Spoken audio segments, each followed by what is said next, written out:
हाँ जी, नमस्कार। स्वागत है HMWB एकेडमी के एक नए वीडियो में।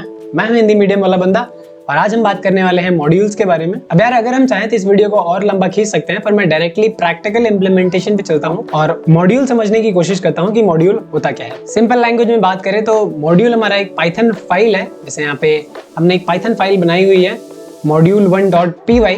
तो ये हमारी फाइल एक एज अ मॉड्यूल की तरह काम करेगा। कोई भी फाइल जो कि .py एक्सटेंशन के साथ खत्म होती है उसे आप पाइथन मॉड्यूल बोल सकते हो। एक एग्जांपल लेके समझने की कोशिश करते हैं। हमने यहाँ पे एक फंक्शन डिफाइन किया हुआ है ग्रीट नाम का, और यहाँ पे हमने फंक्शन कॉल किया। अगर हम इसको रन करते हैं तो ये फंक्शन हमारा एग्जीक्यूट होगा and we can see the output. नमस्ते Chanchal, welcome to HMWB academy, it's great to meeting with you. अब मॉड्यूल 1 के इस ग्रीट फंक्शन को अगर मुझे कहीं और इस्तेमाल करना हुआ, हमने यहाँ पे इसी फाइल में तो कर लिया, बट अगर मैं किसी दूसरी पाइथन फाइल में, जिसे मॉड्यूल भी बोल सकते हैं, अगर हम दूसरी मॉड्यूल में यूज करना चाहें तो क्या हम कर सकते हैं या नहीं? तो ये आप आसानी से कर सकते हो। मॉड्यूल इसीलिए बनाया गया था। आपको बस उस मॉड्यूल को जहाँ पे यूज करना चाहते हो वहाँ पे इंपोर्ट करना होगा। अब यूज करने के लिए हम यहाँ पे एक पाइथन फाइल बना लेते हैं और इसको हम नाम दे देंगे मेन स्क्रिप्ट .py। अब मुझे क्या करना है, इस मॉड्यूल 1 के ग्रीट फंक्शन को यहाँ पे इस्तेमाल करना है। तो अगर मैं यहाँ पे डायरेक्टली लिखता हूँ ग्रीट एंड यहाँ पे यूजर दे दिया चंचल। अगर हम ऐसा करते हैं तो यहाँ पे आप देख रहे हो ग्रीट इज नॉट डिफाइन। ये ग्रीट क्या है, ये डिफाइन नहीं है। यहाँ पे ये डिफाइन कहाँ पे है, module1.py में। तो हम क्या करेंगे, यहाँ पे इंपोर्ट करेंगे। तो पहला तरीका ये है कि हम डायरेक्टली इंपोर्ट module1 कर सकते हैं, ठीक है। और जब यहाँ पे हम कॉल कर रहे हैं तो module1 डॉट, क्योंकि module1 फाइल के इस फंक्शन को एक्सेस कर रहा हूँ तो आपको module1 डॉट ग्रीट देना होगा यहाँ पे।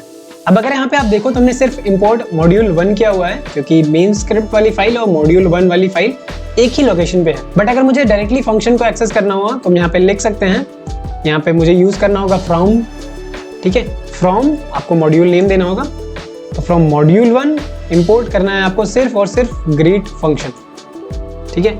अब यहाँ पे मुझे module1 डॉट ग्रीट लिखने की जरूरत नहीं है। यहाँ पे मैं सीधा ग्रीट भी लिख सकता हूँ, क्योंकि मैंने ग्रीट को ही इंपोर्ट किया हुआ है। और ये ग्रीट फंक्शन आया कहाँ से है, module1 से। तो अगर अभी हम इसको सेव करा के रन कराते हैं, यहाँ पे आप देख सकते हो कि ये वाली फंक्शन कॉल हुई है, जिसकी वजह से हमारा ये आउटपुट आ रहा है। बट यहाँ पे एक और चीज आपको देखने को मिल रही है कि यहाँ पे ये चीजें हमें 2 बार देखने को मिल रही हैं, ठीक है। ये आउटपुट हमें 2 बार मिल रहा है। ऐसा क्यों है? पहला तो इसकी वजह से आ रहा है, ठीक है, ये ग्रेट यूजर है। और दूसरा, जब ये फंक्शन कॉल होता है, अब हमने यहाँ पे दोनों ही यूजर सेम दिए हैं, इसकी वजह से ये नहीं पता चल पा रहा है कि पहले कौन सा कॉल हुआ है। तो यहाँ पे हम नेम चेंज कर देंगे, HMWB करते हैं, सेव करते हैं, रन कराते हैं।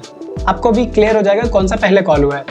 तो यहाँ पे देख सकते हो आपको चंचल वाला पहले कॉल हुआ है, नमस्ते चंचल, एंड देन दिस HMWB वाला बाद में कॉल हुआ है। ऐसा क्यों है ये समझते हैं। तो हमने यहाँ पे module1.py में फंक्शन डिफाइन किया हुआ है, दैट इज करेक्ट। बट इसी फाइल में हमने इस फंक्शन को कॉल भी किया हुआ है। फ्रॉम module1 इंपोर्ट ग्रीट करते हो, जब ये फाइल आप इंक्लूड करते हो तो यहाँ पे आपको देखने को मिलेगा ये सारी चीजें तो इंक्लूड हो रही हैं। साथ ही साथ हमारे पास यहाँ पे जो ग्लोबल वेरिएबल यूज हुए होंगे या जो भी फंक्शन कॉलिंग हुई होगी, ग्लोबली कुछ भी होगा, वो भी हमारे पास वहाँ पे इंपोर्ट हो चुका होगा।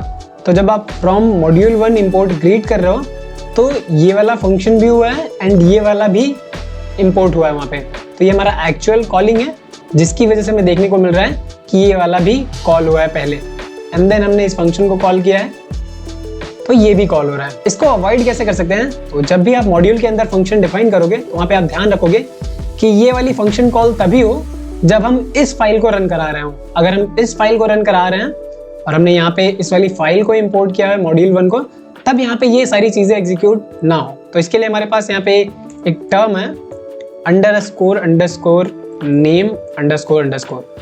ठीक है। तो यहाँ पे मुझे ये चेक करना होगा पहले तो ये क्या ये हमारी मेन फाइल है, ठीक है। अगर ये हमारी मेन फाइल है, अब मेन फाइल में क्यों बोल रहा हूँ कि अगर आप इस फाइल को यहाँ से रन कराते हो, ठीक है, तो क्या होगा, ये as a main function call होगा। बट अगर आप इस फाइल को रन कराते हो तो ये वाली फाइल हमारी एज अ मेन फाइल नहीं रह गई है, ठीक है। तो अगर हम इस फाइल को रन कराते हैं तो जब आप ये इंपोर्ट करोगे तो इसके लिए ये मेन नहीं है तो नहीं चलेगा, ठीक है। तो यहाँ पे हम डाल सकते हैं एल्स में, यहाँ पे हम एक प्रिंट स्टेटमेंट दे देते हैं module1 इंपोर्टेड। तो अगर हमारा एज अ मेन फंक्शन चलेगा तो ग्रीट फंक्शन कॉल होएगा, और अगर हमारा ये कहीं इंपोर्ट हो रहा है, ठीक है, जैसे यहाँ पे मेन स्क्रिप्ट में हमने यहाँ पे इंपोर्ट किया हुआ है, तो क्योंकि ये एज अ मेन फंक्शन काम नहीं करेगा तो हमारा ये एल्स वाला पार्ट चलेगा। ठीक है, तो एल्स वाले पार्ट को हम यहाँ पे अभी के लिए देख लेते हैं, बट हम इसको लिखेंगे नहीं। अगर अभी हम इसको रन कराते हैं तो आपको दिखना, यहाँ पे आपको दिखेगा कि ये मेन फंक्शन कॉल हुआ है ग्रीट वाला। बट अगर यही आप main script dot py file को रन कराते हो तो यहाँ पे देखना मॉड्यूल 1 इंपोर्टेड आ रहा है। ठीक है, जो एल्स वाले पार्ट में था वो आ रहा है, क्योंकि इस फाइल को हमने as a main file run नहीं कराया, हमने मेन फाइल एज अ इसको रन कराया है।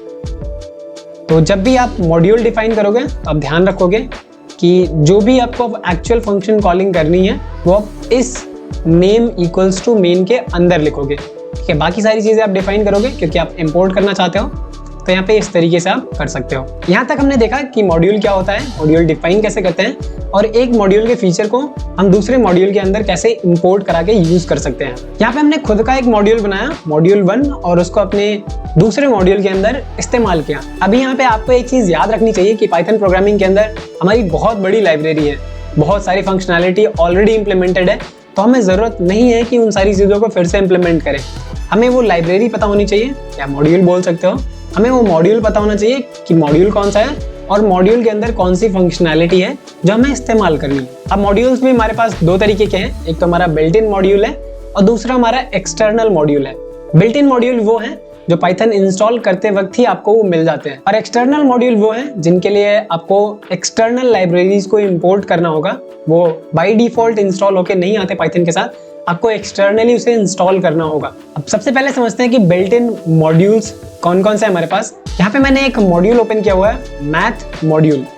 तो मैथ मॉड्यूल के अंदर कई सारी फंक्शनैलिटी हैं, जैसे आप कॉम्बिनेशन निकाल सकते हो, परम्यूटेशन कॉम्बिनेशन अगर आपने पढ़ा हो तो वहाँ पे हमारे पास NCR निकालने के लिए, NCK निकालने के लिए बोल सकते हो, एक फंक्शन ऑलरेडी डिफाइन यहाँ पे किया हुआ है। फैक्टोरियल का भी फंक्शन हमारे पास है, नंबर्स का GCD भी आप निकाल सकते हो। यहाँ पे स्टार इंटीजर्स दिया हुआ है, इसका मतलब है कि आप मल्टीपल नंबर्स के एक साथ GCD निकाल सकते हो, स्क्वायर रूट निकाल सकते हो, LCM निकाल सकते हो, seal function, floor, F mod, काफी सारे फंक्शन है। रिमाइंडर निकालने के लिए भी हमारे पास एक इसी में फंक्शन बनाया हुआ है। तो अगर मुझे इस मैथ मॉड्यूल को इंपोर्ट करा के इसकी फंक्शनैलिटी को कहीं पे यूज करना हो अपने कोड में, तो वो हम कैसे कर सकते हैं, आइए देखते हैं। इस लाइन ऑफ कोड को मैं कर दे रहा हूँ कमेंट।